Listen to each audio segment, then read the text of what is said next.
And if I look at the chart of the gross international reserves, no? Tignan mo.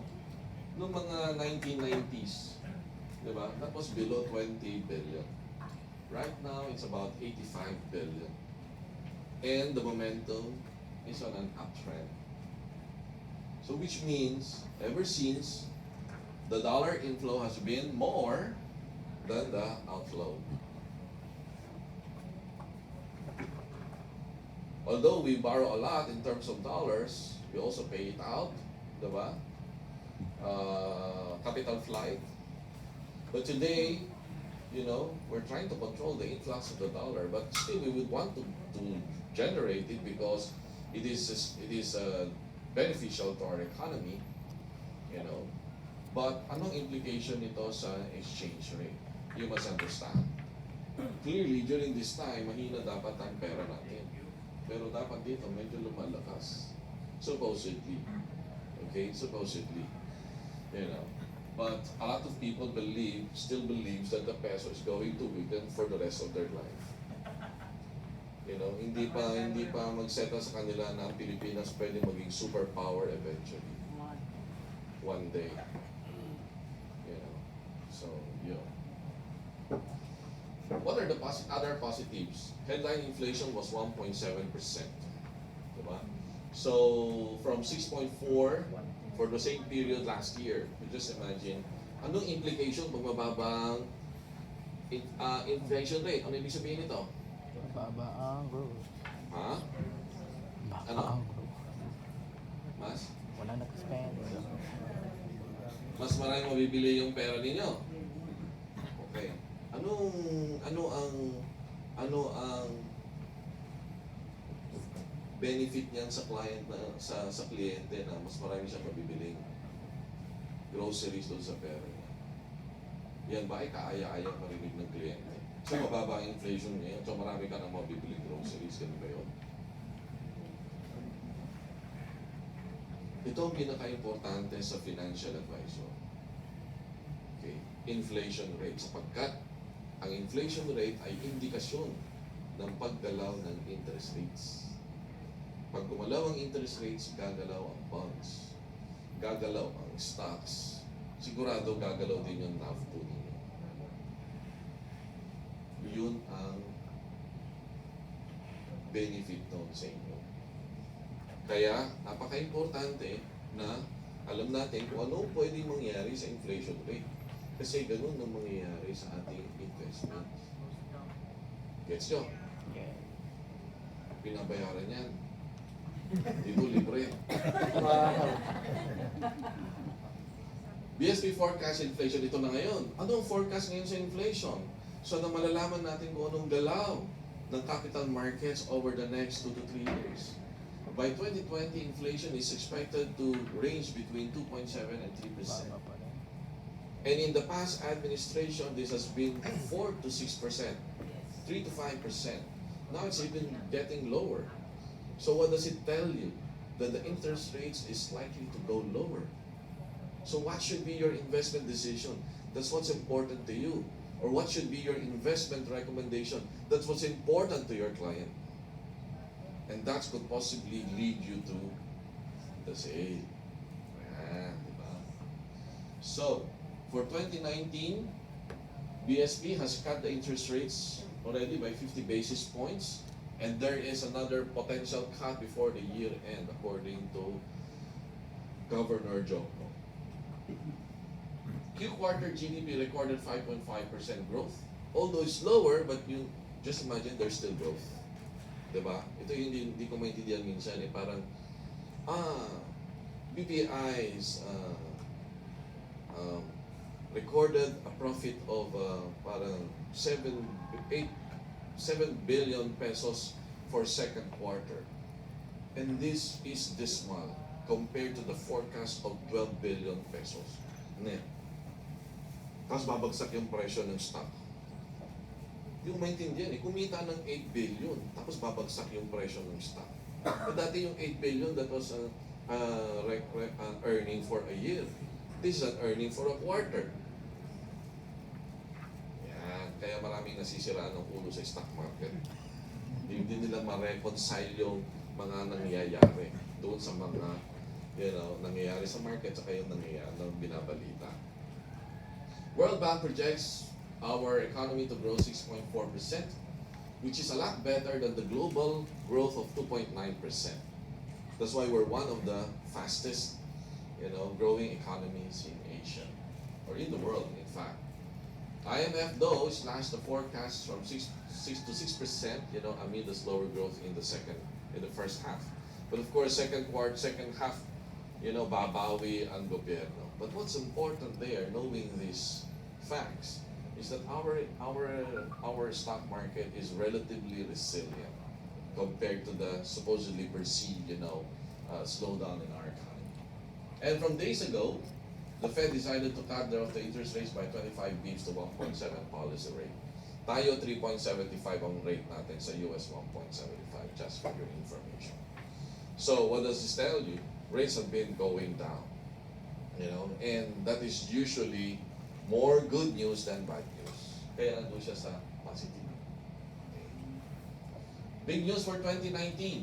Okay, the S&P global ratings have improved our ratings up to BBB+. O siyempre, hindi naiintindihan ito lalo na kung mga DDS, di ba? Ano yan, di ba? Okay, BBB.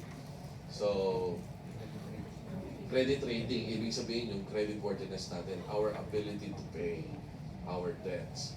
Na kung saan, kung mga 20 years ago na sinasabi ng mga ibang tao na golden years of the Philippine economy, ang rating natin noon BB-. Paano naman naging golden years yun? Noong mga panahon ng mga 80s, salat na salat tayo sa pera. At in 1982, we even had a debt moratorium. Hindi tayo makapagbayad kahit interest man lang. Just imagine pag yung credit card nyo, yung minimum di nyo mabayaran, ano mangyayari? May tatawag. Tatawagan ka ng collection agent. Wala, hindi ano na yung card mo. Di ba? Maka-cut off na. Ganyan nangyari sa Pilipinas. Kaya hindi golden yun. Golden for some people, for some families, but not for the general Filipino people. Ito yung mga golden years, starting perhaps in 2004 onwards, and more to come. Because our ratings are getting better and better. The next step is going to be A rating. But for the first time, magiging A tayo. And that is the target of the present administration, to bring it to A before their term ends in 2020. And if God permit, I'll be able to speak to Secretary Dominguez in one of these days, personally, and I will tell him how. So, pagkasalin niyo ako, matuloy ang meeting na yan, okay? At sasabihin ko sa kanya, Sir, alam mo, napakadali lang iangat itong credit ratings natin to single A, di ba yan ang gusto mo? Yes. Anong gagawin natin? Unang-una, bumili ka muna ng insurance.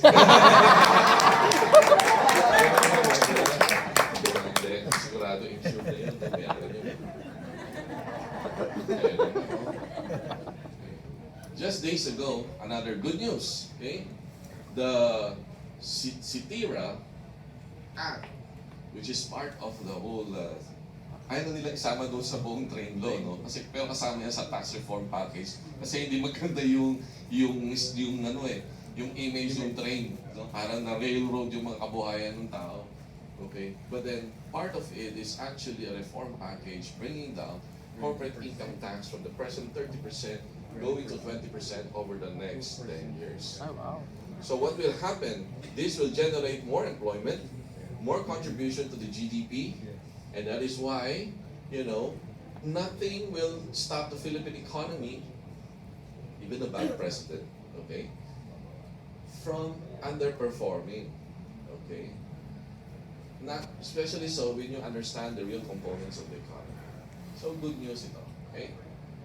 Now, pagdating sa trade war, okay, kung sakasakaling, okay, ma-encounter niyo yung kliyente na nanonood palagi ng Bloomberg pero hindi naiintindihan kung ano yung pinapanood niya, di ba? Kayo dapat na mag-explain. Iyon, di ba? Na mag-explain. Ano ba sir nalalaman mo sa trade war? Di ba? Nangyayari yan. So totoo lang, yung China ngayon tumitiklop na sila sa US because US kept on increasing their tariffs from Chinese imports, no? You know why? Because China is already the biggest exporter country in the world, bigger than the United States. So in a trade war like this, China is going to be the biggest loser. Okay? So kaya itong mga recent na increase ng US, hindi na nila sinabayan. Hindi na sila gumalaw, ibang ginawa nila. Okay? But clearly, they are losing the war. However, hindi ako nagsasabi, this is a report of panelists, Philippines rank as number 1 economies to remain robust. In fact, tayo number 1. Wow. Na hindi tayo maapektuhan ng trade war. Sapagkat, kung naiintindihan ninyo ang kabuuan ng economy, tinuturo ko yan sa CWP. Our merchandise trade is less than 5% of our economy. Compared to China, that is about 60%. They are reliant on the import and export business. US, while they're the second largest, it is not also their main driver. It is consumer spending that drives 75% of the economy. And that is also the model, the profile of the Philippine economy, consumer driven.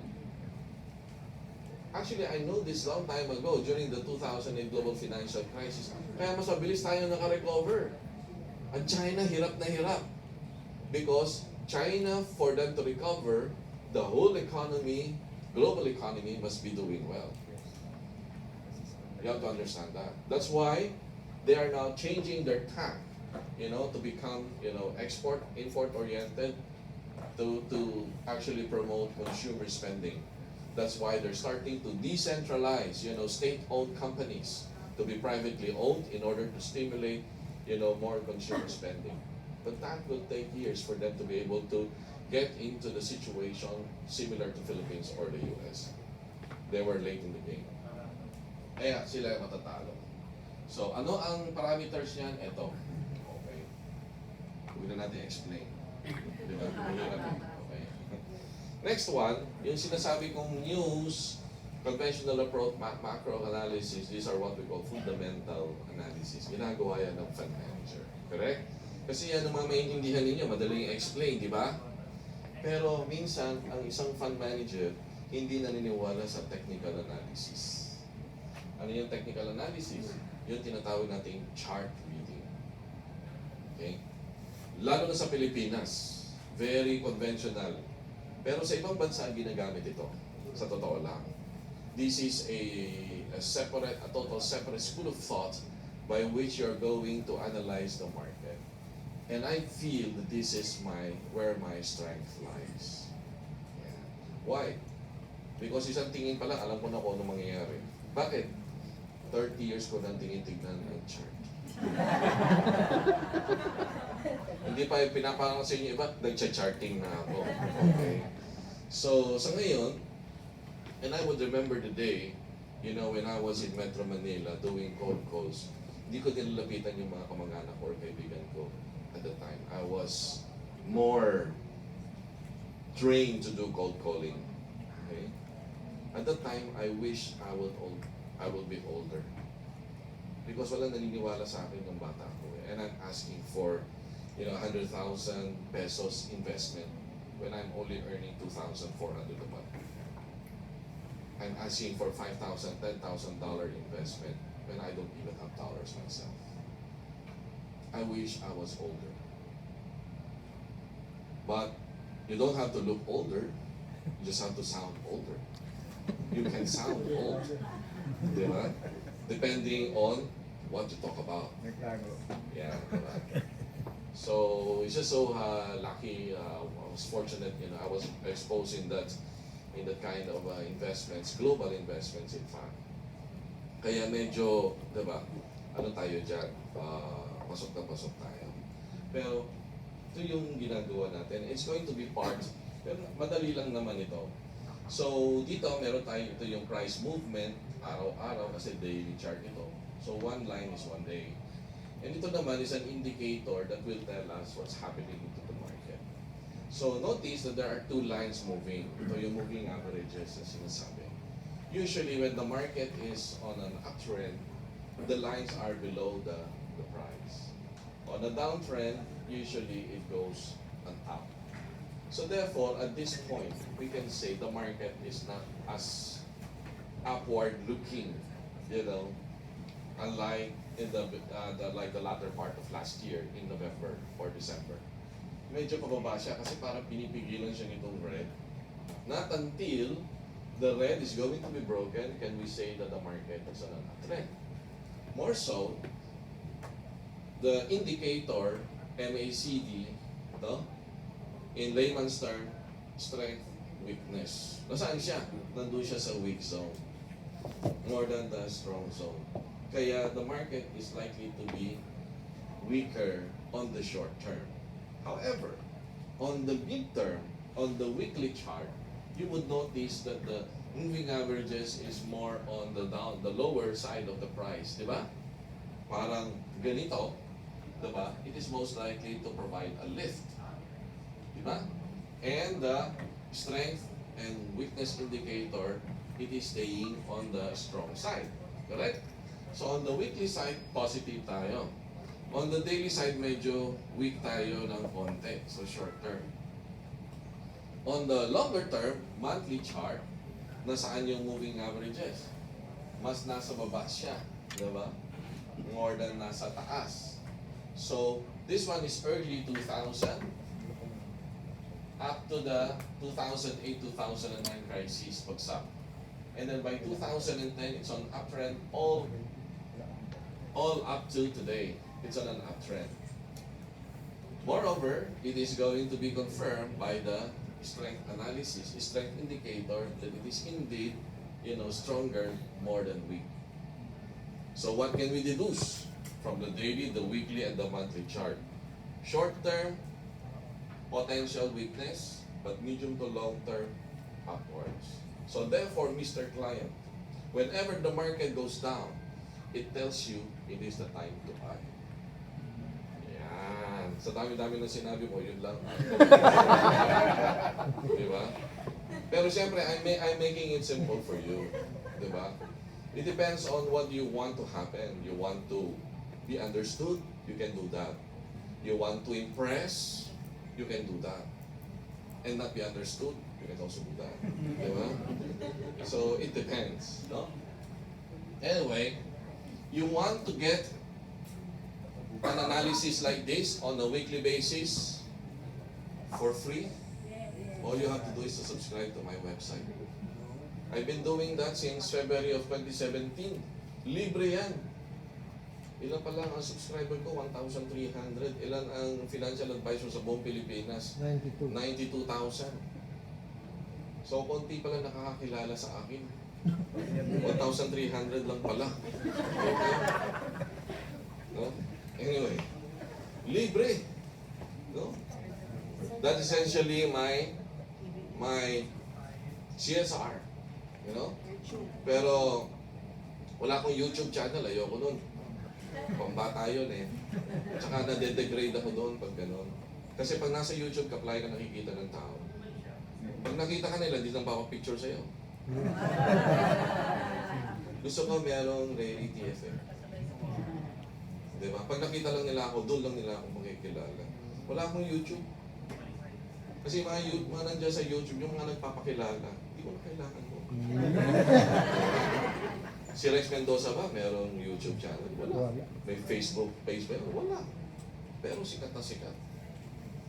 O pag hindi nyo siya kilala, i-google ninyo dahil wala siya sa social media.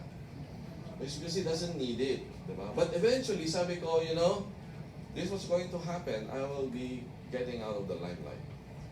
I have a new project. Okay? And bago natin puntahan yun, tapusin natin ito. So, in other way, these my insights on the peso-dollar exchange rate. 2004, nag all-time high ng 56. bumaba ng 40. Ngayon ng 54 last year. Tingin nyo, aakit ulit yan ng 56? Posible, but what are the chances? Very slim. What are the chances that it will going to go down? Mas may chance. Most likely. And between the high and the low, where is 52 right now? Is it on the high side, the mid side, or the low side? No. It's on the high side. And knowing all other information, okay, it tells you that the dollar is going to stay up there. So, I see the signs. More so, I see the signs that in 2004, there is a sign of weakness, you know, in the peso-dollar exchange rate. In fact, at 56 pala, I have a big client here na pinabebenta ko ng $54. Ayaw makinig. After 6 months, 51 na. Ayaw makinig. O after 2 years, na 40. You know? So, there is a sign of a top. And the same sign, we saw it last November. Okay? Tinuturo ko din ito.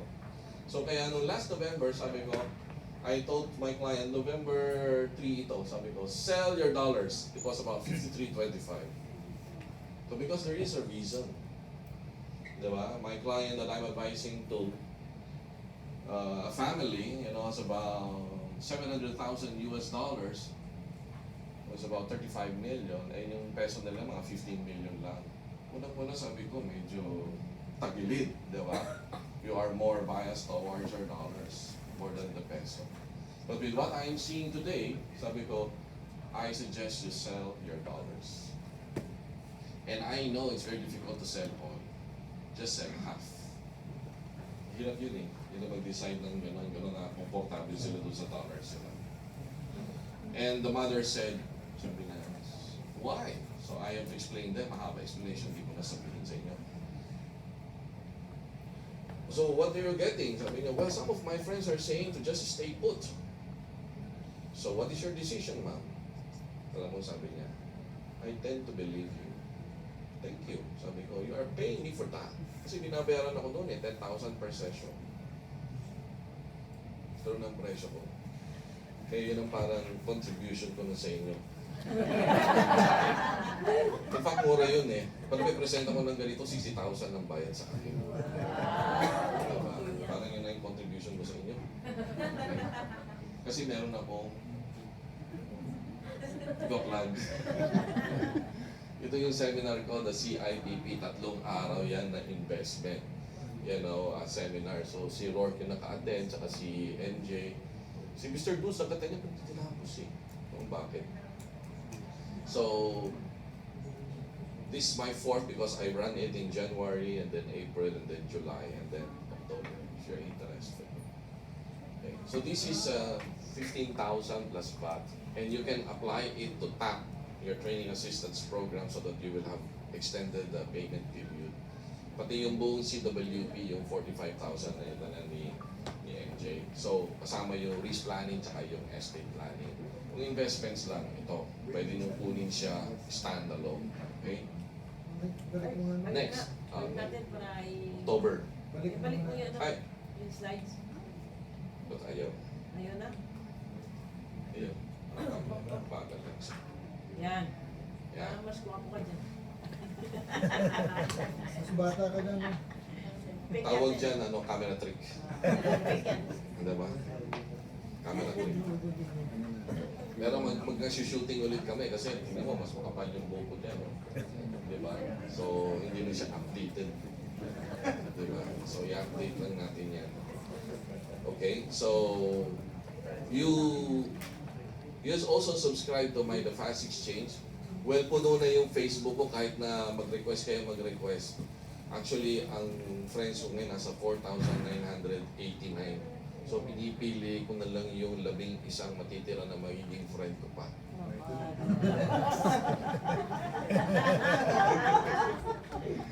At patagal na yung 11, siguro mga beginning of the year, 11 yan. And I have about 500, waiting online na request. Okay. So, yung iba, pag nagdi-delete na nga ako noon eh. Pag wala kami mutual friends na 3, dinidelete ko na yan sa list ko. Anyway, just to share with you, another anecdote, okay? There are two great days in a person's life. This according to William Barclay. The day you were born, the day you discover why. Why? Diba? Again, what Miss Susan Lee said, no? But I encountered this in a more beautiful, phrasing. Sabi niya, there are two wonderful days in our lives. The day that we were born and the day that when we discover why. Diba? Which is also a paraphrase of what William Barclay said. So essentially, nothing different from what Miss Susan Lee said. That we have to know our why, because that's going to be our driving force to become better. And you don't have to become better than anyone else. You have to just be better than the person who you were yesterday. That is your main competitor. Nobody else. Kasi kung may inggit ka, mamatay ka eh. And envy is one of the deadly sins, correct? Correct. Yeah. Kaya tinanggal ko yan sa sarili ko. Ever since ako nakaingit tayo eh. I appreciate. Diba? Lalo na kung magandang mukha.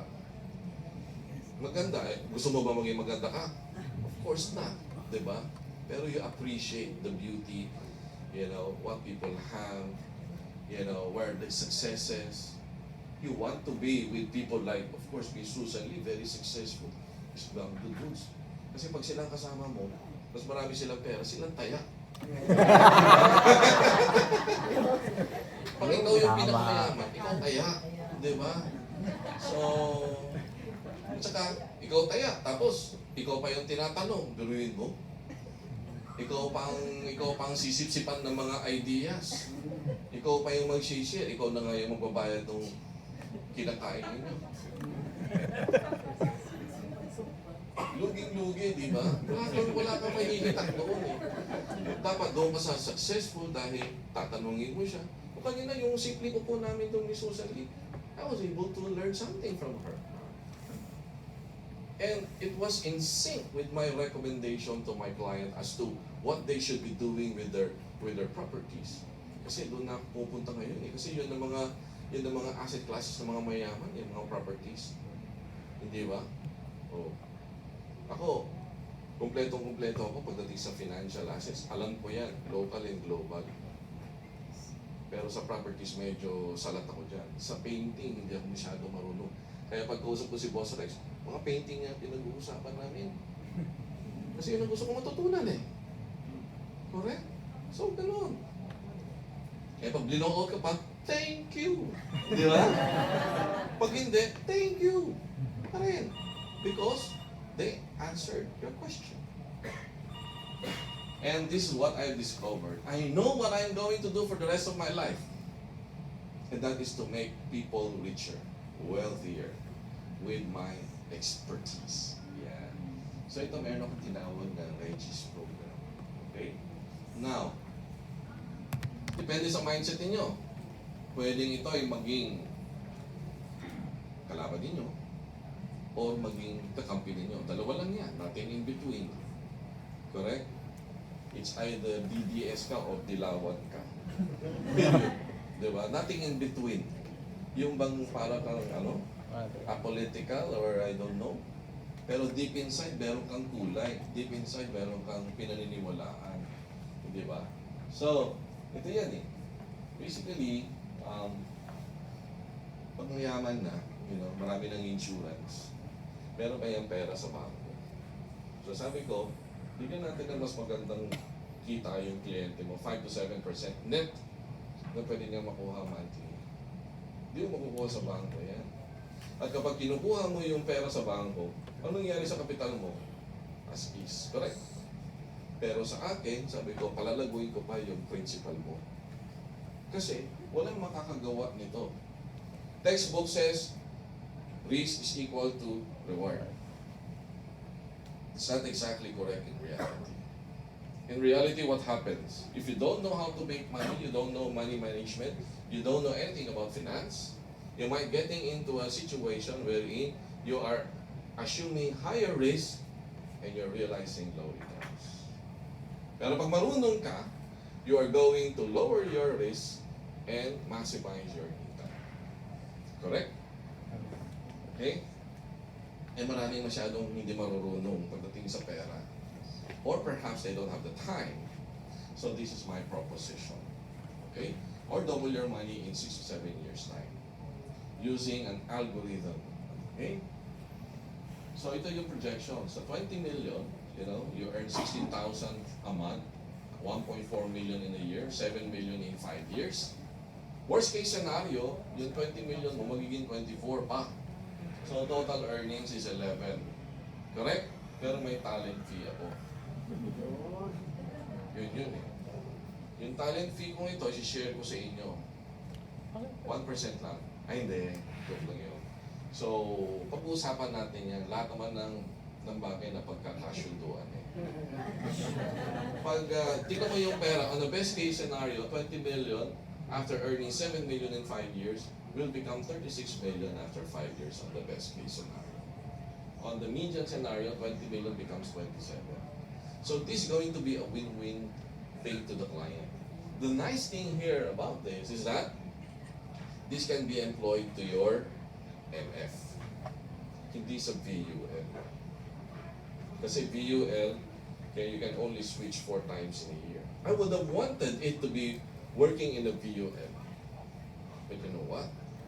I found out that there is a VUL that can be suitable to my Regis program. Unfortunately, it's not in your backyard. It's in another company's backyard. Why? Because their VUL, the elite, yung 1 million ng minimum, unlimited switching. Because that is the key. Switching. Okay? Sa mutual funds inyo, you can do 10 switches in a year without charge. Beyond that, is TST. I have already a client, who subscribed to this. Dalawa na sila. Okay? Because this is what's going to happen. Okay? This has been the movement since 2009. I can only backtest this because in-offer ko lang yan itong taon no? But I will show you what could be your benefit here as an advisor. The performance on the first 5 years was down, negative, because hindi naman siya down, but then it underperforms the index by 0.7. Pag dire-diretsong umakyat yung market, talo ako. Pero, kapag nagliliwaliw na yung market, okay, panalo ako. As much as 3%, 8%, 4%, and 4% CAGR. That was my backtest. That's why, sabi ko, if index, alam niyo ba ang history ng index fund? It is designed to be, at par with the market. Because most active funds underperform the market. That's why na-create yung index. 95% of mutual funds in the US, numbering to about more than 7,000 of mutual funds in the US, underperform the market. That's why index is becoming popular. So we'll just be at par. But my proposition is, I will beat the index. Which I did. Diba? Ngayon, may nilapitan ako isang taga Sun Life. Lalapitan ko lang kayo once. Pag hindi ka nag-respond, okay lang. Your loss, not mine. Sabi ko, lapitan natin. Sino pinakamalaki mong kliyente? Sabi ko, meron akong kliyente, may 60 million. O, lapitan natin. Sabi ko, bigyan natin itong Regis program. Pagkakakitaan natin, matadadagan yung kita mo. Eh sir, sabi nga, problema ko, ginagawa ko na rin yung switching.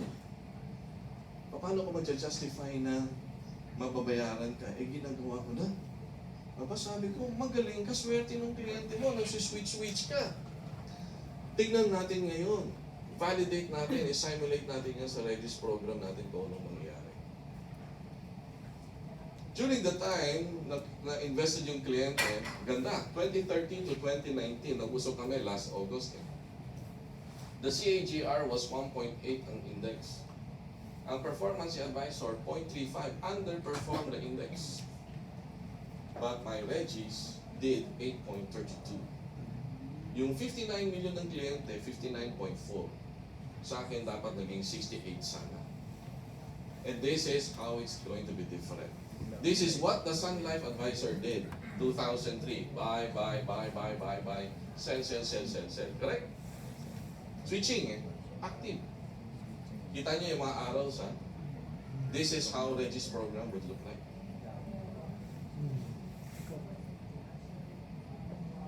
I am more active and I'm able to sell somewhat near the top. Hindi ako mayabang pero magaling ako. Meron akong angking galing. At yun ang pwede kong ipagyabang. Pero hindi. Pwedeng bayaran. Diba? Yung importante doon eh. At pagkakitaan natin. Diba? So if the client will be happy with this, do you think mahirap magbenta ng insurance? Madali lang. Pwede mo nga gamitin yung kita dito, pambayad ng insurance. Correct? Self-liquidating. In fact, may sobra pa. May supli pa. Saan ka makakita ng ganyan na produkto? O servisyo? Now, this is what you're missing as advisors. Meron naman isa sinabi sa akin, ano ta? Lifetime NDRT member. Ano sabi niya sa akin? Ricky, pipresent mo yan sa mga advisors. Hindi ba nagiging kakompetensya ka? Hiningan mo din ng pera yung kliyente. Well, sabi ko, bakit ganyan ka mag-isip? Akala pa naman, kaibigan kita. Parang kontrabida siya sa akin. Anyway, ganito dapat ang thinking natin. Mindset is very, very important. You don't necessarily offer this just to individuals. You look for your uninsurable market. It could be older people. It could be a retirement fund. It could be a company na hindi yung magbebenta ng VUL ng insurance eh. Correct? It could even be a foreigner. I do not know. Yung hindi mo magbebenta ng insurance, ito ibenta mo. Yung sinabi niya marami din siyang insurance, very good sir. I'm sure pag marami kang insurance, ibig sabihin marami kang pera sa bangko, magkano kinikita mo? Yung kausap kong doktor 2 weeks ago, sabi niya, 3% rating yung 5 million ko. How would you like that to be 5% net? Kasi yung 3% mo gross eh. Ang dali. Sabi niya, sige, let's talk about it. Give me the agreement. In one sitting, you can sell the idea. But then, what you win there is actually the relationship. Kapag kausap mo, financial manager, HR manager, retirement ng company, this could be it. And you make them happy, may prospects ka ng bago. Correct? You use this as an approach to corporate, may prospects ka ng mga executives or board. Correct? So, basically, that is just what I am going to offer. No? So, if you're interested, I'm just an email away. Ito nga yung sinasabi ko. And this is what I intend to do for the rest of my life. Because nakita ko na, ito na yun. It's not about me teaching. A lot of people are teaching. Sabi ko, well, I've been there, done that. Correct? If people still would like to learn, I'm willing to teach. But I am going to slowly evolve, move towards a different kind of life that I saw. Okay? Kasi masyado nang masikip yung space ng mga financial literacy and advocates. Di ba? Ang dami na yan. Okay? Ako naman, iba na. Okay? I will now serve those who will be willing to earn more than their money in the bank. So lahat ng kliyente nyo may pera sa bangko. Kung sinasabing wala silang pambili ng insurance, this will be the key. Diba? Yung difference sa kinikita niya sa kanong kinikita dito, yun nalagay mo sa insurance. Lumalabas siya parang add-on, parang libre. So that is just, a proposition. No? So, that ends my presentation. Thank you very much. Do we have time for Q&A? Okay, so yun yung website ko. Okay? Libre po yan. Okay? And eventually, I'm going to convert it into an app so that it becomes, more accessible in a mobile. Yes. Pero kayong tanong? Yes, ma'am. How much is the minimum to avail? The regis, the minimum is 5 million. Kasi alam mo, sa totoo lang dati ang yabang ko, ang minimum ko dito 100. Kaya lang hirap na hirap yung mga referral ko to look for 100. I am not doing the marketing myself. You know why? Although I can do it, it will take time. So for me to shorten the time, I have to look for referrals like you kasi kayo yung may in-touch sa market eh. Pero huwag kayong matakot, okay? Hindi ko susulutin yung kliyente ninyo. Kasi pag ginawa ko yan, wala ako dito. Salamat. Madami na akong nakita ng kliyente. In fact, ang mga kaibigan ko sa FELA, sabi sa akin nung isang, I have a raving fan. It so happened, I have a raving fan. Nakita niya when I presented this 2 weeks ago to a sibling doctors. Right away, lumabas, may 5 million, may 5 million. Naka-time deposit.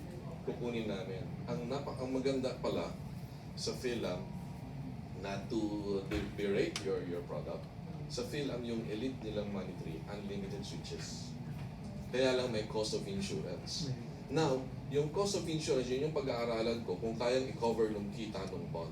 Kasi alam niyo yung project kong kita sa inyo, wala yung kita ng money market dyan tsaka ng bond. And remember, your MF money market is one of the best. So very conservative. It can actually even cover the cost of insurance.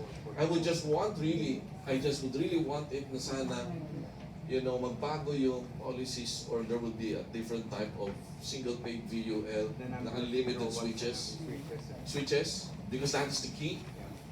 Naku, sabi ko, pag nangyari yan sa Sunlight, wala na akong pahinga. Ang dami kong kakausapin, di ba? Kasi ito ngayon, itong kaibigan ko, yung taga-PhilAm, matagal ko na siyang sinendan. Then one time, sabi niya, Ricky, pipinadala ka sa aking program, pero explain ko sa kanya konti. Puntahan natin yung kliyente. Yung pala, medyo problema siya sa kliyente. You know, dahil 3 years, 4 years na nag-invest, lugi pa rin. So sabi ko, clearly, hindi mo siya mahihirapan yan dahil may cost of insurance. Saka hindi ka nag-switch. For one. O Ricky, talagang yun ang naming trabaho yan eh. Well, sabi ko, that could be your work for your biggest client, but not for everyone. Correct? And yung kausap kong doktor kapon, sabi niya, akala ko ginagawa ng advisor siya. Sabi ko, no. You would be lucky if your advisor would be doing it. And luckier if your advisor is me. Di ba? Like me, who will be doing the switches. Nakakita na nga ako na isang nag-active na switch eh. Pero kulang pa rin. Sabi ko, you can be better. Sir, pwede mo akong turuan? Pwede. Basta mas bata ka kaysa sa akin. Para may pag-asa pa. Because eventually, hindi ko dadalhin ito. I would like to share it to people younger than me who would have the same passion. So that it's going to enrich more people so that it will tip off the balance na mapunta naman sa capital market. Ang dream ko lang, lumaki yung capital market eh. Nang sa ganon, hindi tayo at the mercy of foreign investors. Yun lang naman eh. In my long-term end, gusto ko mas madami mag-participate sa market. Period. And this is basically the key. For them to be able to draw them out of the bank, comfort, and then put it into the equities market. You know? So lahat ang target mo yung bago, kaya may income. Pero na-challenge kami doon sa income pagdating sa Sun Life kasi may withdrawal policy. Pag nag-back-end ka, nag-withdraw ka on the first year, may charge. Kaya ang mangyayari, we-withdraw namin ng one time, tapos ibabalik sa money market. Tapos i-withdrawin ng monthly. Kasi preferably back-end eh. Well, clearly, mas maganda ang kita sa back-end. Pero sabi ko, kung hindi tayo papasok talaga sa back-end dahil 5 million yan, may charge yan, sa front-end tayo.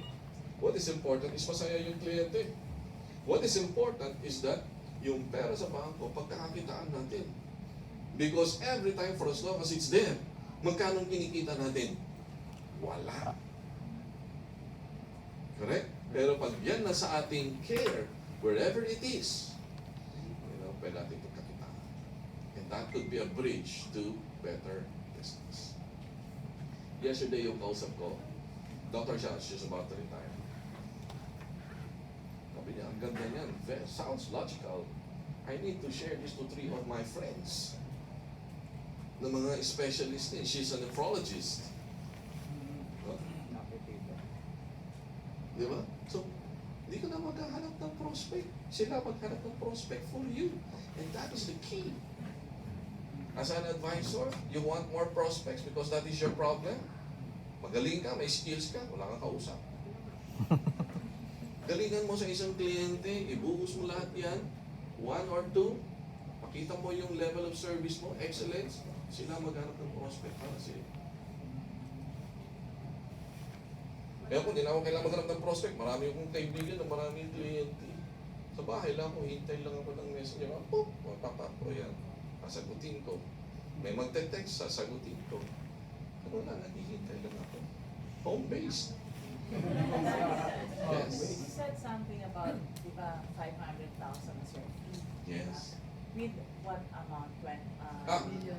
Hindi, pag yung recent ko, actually pag 5 million yan, meron akong 3 years na ginawa. Pero sa freelance, tinanggal ko yung 3 years. Pero sa inyo, pwede yung 3 years. Para medyo mas attractive. No? Pag 3 years siya, on a 5 million, my fee is 120,000 for 3 years. So that's about 40,000 per year. To be frank with you, I share 20% of that With the advisor? with the advisor. Ngayon, kung magkano yung kikitain ninyo, nasa inyo na yun kung magkano yung share nyo sa akin. Okay? And after the 3 years, merong incentive fee ranging from 100 to about 2 million. I will also share 20% of that. But what I would like to see is that pag nag-renew yan, di ba nasubukan ninyang kumita, tingin mo, ulitin niya yung 5 million, magtatagdag yan. And we have to do better so that mag-renew yung kliyente. At maghihila pa yan ng ibang kliyente. Word of mouth. Correct? So essentially, it's a way to delight the clients and get more clients. So pag 10 million, 5 years, I charge 300,000. Pero kami na-close sa Cebu, yung 10 million, 300,000. So next week, darating yung check ko. Yan, nasa bangko, hihintayin ko. Pero yung 10 million nakapasok na sa NF. And another 10 million upcoming before the month ends. So meron akong kaibigan sa Cebu. Sila yung very masigasig na mga grupo po sa Sunlight. And yeah, kaya nandito si Rod, meron kong even ng workout kids. Meron kayong memorandum of agreement? Of course, may agreement kami with me, the client, and the advisor. Okay. Not with Sun Life yet. Yes. Because although they know what I'm doing, the head of sales, si GB Bautista ng Slamsy, used to be my staff. Okay. Pre-present ko na sa kanya, sabi ko, pe-present ko sa iyo to, tawagin mo lahat yung mga sales mo, ha? Yes, boss. Ayan. Okay. So medyo kailangan minsan medyo in command ka para si Miss Susan pipirma. Hindi, sir, dito ka pipirma. Ano yan? Diba? Sir, dito ka pumirma. May command. Ganun yun, diba? Kita mo yung sinasabi niya kanina. Oh, eh, kailangan paminsan-minsan ganun kayo. So anyway, it's going to be a long shot that this is going to be endorsed by Slamsy. I'm not expecting that, but I would love that to happen. However, this is the problem. This is not going to be totally ongoing. Because the moment I hit an asset under management of perhaps 1.5 to 2 billion, I will stop. It cannot be totally ongoing. And perhaps on a year, I can only get as much as 10, 15 clients. I stop for the year. Next year na ulit. Parang gusto ko every year meron akong bagong batch. Hindi ko yan ito todo. Hindi ako greedy. Mahirap pa. I am a strategist. Para pag sa ganun, after 5 years, after 3 years, may nagre-renew. Yes. Iba't iba yung experience, good or bad, I would like it all to be good. Diba? Para tuloy-tuloy yung business. But the moment that the total portfolio goes to 1.5 or maximum 2 billion, I will stop. Why? Kasi tinanong sa akin yan ni sino ba yung nagtanong? Si Bo, si JJ? Ano kayo? Territory 1 or 2 kayo? Okay. Ay, Ano ang limitation nito? Slock pin na kayo si JJ. Slock pin na siya under kay Mike Manuel, right? Yes, Manuel, Mike Manuel. Sinabi niya sa akin yun. Anong limit ito? Sabi niya. Sabi ko hanggang 2 billion lang yan. Bakit? Because your equity index fund is only 9 billion. I'm not belittling it, but that's the level right now. So therefore, I cannot be 9 billion of 9. I can only be about 1.5 or 2 of time. Para hindi mabulabog yung slams, kakagalaw ko, gumagalaw din sila. Diba? Para pag yung galaw ko, hindi nila makahalata. Your money market fund is 20 billion, that's no problem. You know, my problem is the equity fund. Because just imagine how fast do I grow. Diba? Sometimes 15 switches in a year. How many switches do you do for your client? Question. Yes, sir. Let's say a client puts Many. 10 million, Yes. let's say sa MF. Yes. So under your care, the Yes. fast exchange would be affecting or triggering yung sa... The advisor, because I don't have the But facility for it. But I will just give you the communicate. instruction. You'll give the instruction, you switch to this, X% to this. Yes. Okay. Every Monday morning, you will get an email from me. So dapat Because- yung nakalimit yung trading, may nakasign siya ng authorized trader. Correct. May authority to transact. transact. Dapat. Now, I would like to be that person, but I cannot because my license is elsewhere. Yeah. But if I would have more approvals with Sun Life later on, I can move the license to SLAMC, no problem. You know, but it cannot. For MF, it can be exclusive, but I can also work with other companies. You know, kasi ano din ako, license din ako na CIS. So that's why I can solicit clients. No? So we can talk more about that in your time. I have a proposal pack. If you're interested, you might want to take a look at it. But what's important is the kind of mindset that we employ. Correct? You know, towards it. Okay? Any other question with regard to the market, everything that I have discussed? Anything? Hindi nyo na lahat? Ako magtatanong. So, kung wala na, thank you very much. Okay?